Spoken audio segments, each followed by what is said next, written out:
Ustadz, kami biasa melakukan ziarah ke makam anak saya biasanya seminggu sekali. Kami beri salam lalu berdoa sebentar lalu pulang.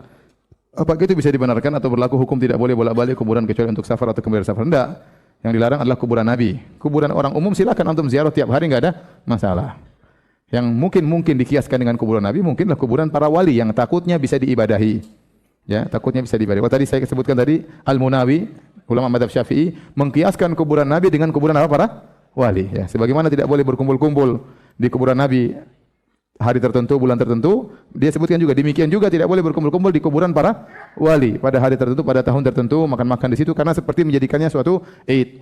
Tapi kalau kuburan orang umum, silakan kapan saja.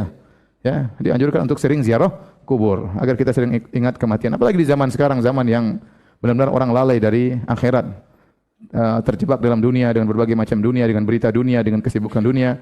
Maka sekali-kali dia atau seringlah dia ziarah kubur untuk mengingat kematian. Hukumnya ziarah kubur. Kuntu nahitukum an ziaratil kubur.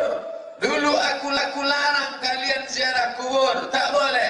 Kenapa tak boleh ziarah kubur? Karena ada 3. Yang pertama, meminta kepada yang dikubur, hai mbah, tolong menangkan pilkada. 2, karena dia memuji-muji yang dikubur. Hai engkau yang dikubur dulu waktu saya tak pernah sakit. Hai engkau yang dulu waktu dikubur menang tak pernah kalah. Hai dulu dikubur. Maka diturunkan Allah ayat Alhaakumut takasur. Kalian sombong menyombong hatta zurtumul maqabir, sampai ke kubur-kubur. 3, karena dikubur mempersedih-sedih. Suami sudah meninggal 2 tahun yang lalu. Dia hari ini jenguk abang. Jangan mempersedih diri. Yang lalu biar berlalu. Setelah Islam kuat, boleh ziarah kubur. Kenapa? Karena 3. Pertama, tazkiratan lil maut, menengok kubur ingat mati. Yang kedua, tudmi'ul ain, melelehkan air mata. Yang ketiga, turikul qulub, melembutkan hati. Hati nang kareh, ba'acara melunakkan hati nang kareh kau buya. Jadi kubur, berziarah makam, melihat kubur ingin mati, melihat kubur hati lembut, melihat kubur meleleh air mata. Ziarah kubur sebelum puasa dan sebelum lebaran. Ya. Pada asalnya ziarah itu adalah ibadah yang mutlak, artinya tidak terikat dengan waktu tertentu. Ya, dan para ulama membagi ziarah 3. Ada ziarah yang syar'i, ada ziarah yang bid'ah, dan ada ziarah yang syirik. Ziarah yang syar'i inilah yang harusnya kita lakukan. Seperti apa ziarah yang syar'i? Ada 3 syarat. Yang pertama, tidak menempuh jarak safar. Ya, Nabi SAW bersabda, la tashuddu rihal illa ila 3 masajid. Janganlah kalian menempuh jarak safar untuk ziarah kecuali ke 3 masjid. Apa? Masjid Nabawi, Masjidil Haram, dan Masjidil Aqsa. Ya. Yang kedua, syaratnya wala taqulu hujran. Jangan mengucapkan kalimat yang batil ketika ziarah. Misalnya curhat ke penghuni kubur. Dan yang paling batil adalah kalau dia bertawasul ya kepada penghuni kubur. Dan yang ketiga, syarat ziarah yang syar'i adalah tidak menentukan waktu-waktu khusus. Apalagi kalau diyakini keutamaannya melebihi waktu-waktu lainnya. Ini membutuhkan dalil.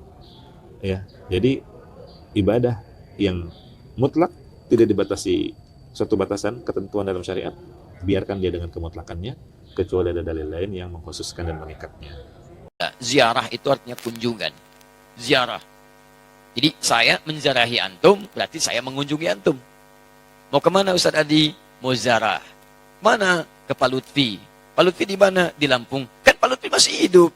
Ziarah itu bukan mengunjungi orang yang wafat saja. Ziarah itu bisa diartikan mengunjungi orang yang masih hidup. Bisa. Jadi ziarah artinya kunjungan. Kunjungan. Baik ya? Nah sekarang, bolehkah kita mengunjungi orang yang sudah wafat? Boleh. Apa yang dikunjunginya? Kuburnya. Makanya ada istilah ziarah kubur. Mengunjungi orang yang wafat dalam kuburnya. Apa yang dilakukan? Mendoakan mereka. Jadi Nabi bahkan mengatakan silakan. Lihat-lihat, kuntu nahaitukum an ziyaratil kuburi fal'ana fazuruha. Itu dalilnya. Dulu saya pernah larang Anda untuk ziarah kubur. Dulu itu saat iman lemah. Ada kebiasaan di jahiliyah. Kalau ada orang meninggal, itu mereka meratap-ratap. Ratap-ratap. Untuk menunjukkan bahwa orang ini orang baik. Diratap, ada yang rubuk-rubuk rambut, ada yang mukul-mukul begini. Bahkan nanti gini, saking populernya kesan itu dianggap orang baik, sampai ada jasa penyewaan orang nangis. Jasa nyewa orang nangis.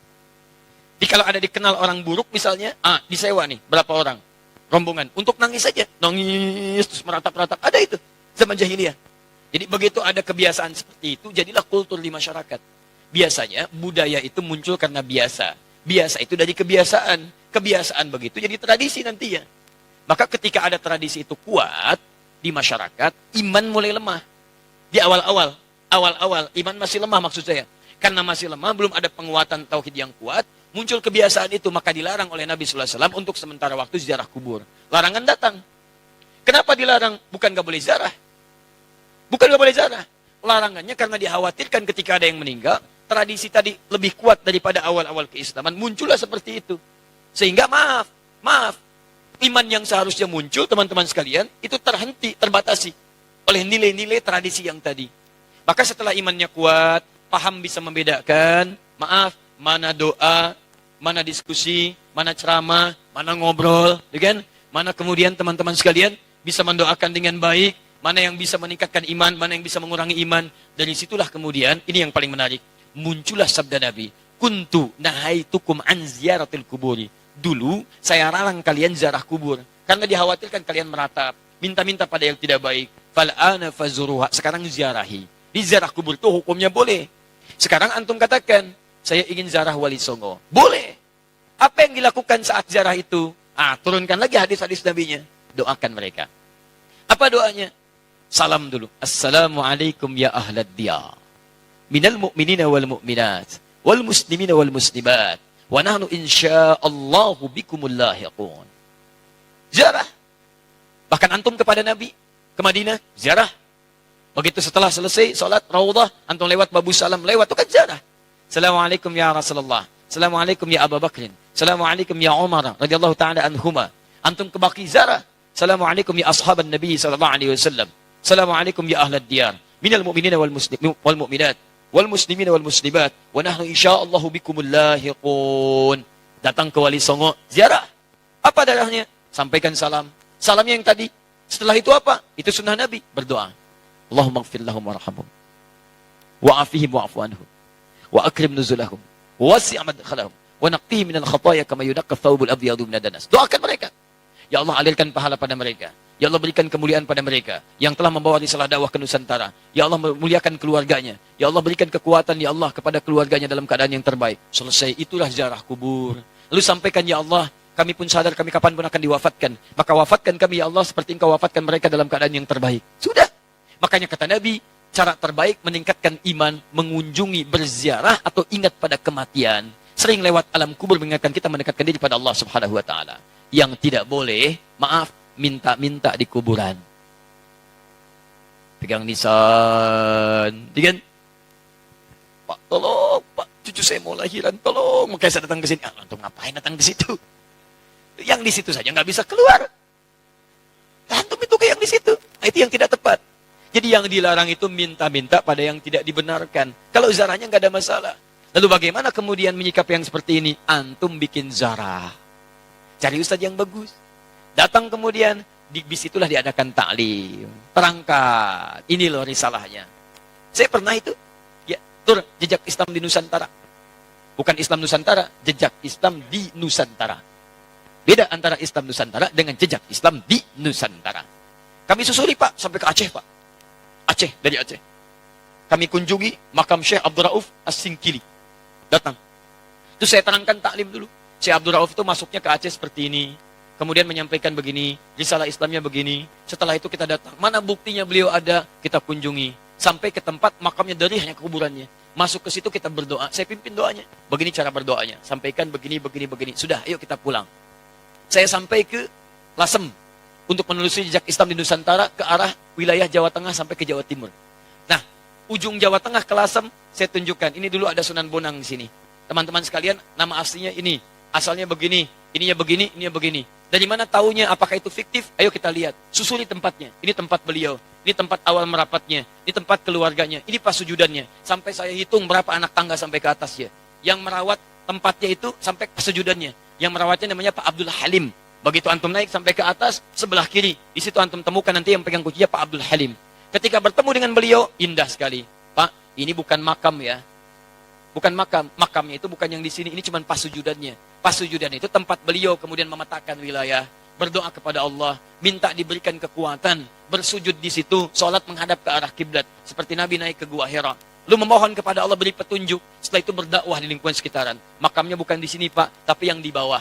Disamarkan makamnya supaya tidak ada yang mengkultuskannya. Indah keterangannya. Saya ajak jamaah untuk mendengarkan itu semua. Tuh, kan? Sering tertipu kita. Makanya ditutup tuh pas sujudannya juga supaya tidak ada yang mengkultuskan itu. Cuman lihat ke situ, baik, terangkan. Kalau sudah seperti itu enak taklim kitanya. Di sejarahnya paham, ada tokohnya, ada bekasnya, kemudian kita mendoakan, setelah itu kita pulang, selesai. Jadi kita itu tidak harus saling mencolok, gak ada wali songo, begini. Alah, antum ini kenapa sih? Sebelum bilang gak ada, lihat dulu. Lihat, pahami, baca kisahnya, pelajari, ambil inspirasinya. Kalau ada yang meninggalnya, doakan seperti antum datang ke makam Uhud. Datang ke situ, antum doakan, cerita di situ, selesai. Seperti antum datang ke makam Nabi, berdoa di situ, bahas sekitarannya, pulang, selesai. Itulah teman-teman sekalian. Jadi kita ambil cara yang hikmah. Jelas ya? Nah, jadi kita pun tidak harus menyakiti orang lain, tapi meluruskan dengan cara-cara yang terbaik. Hikmah.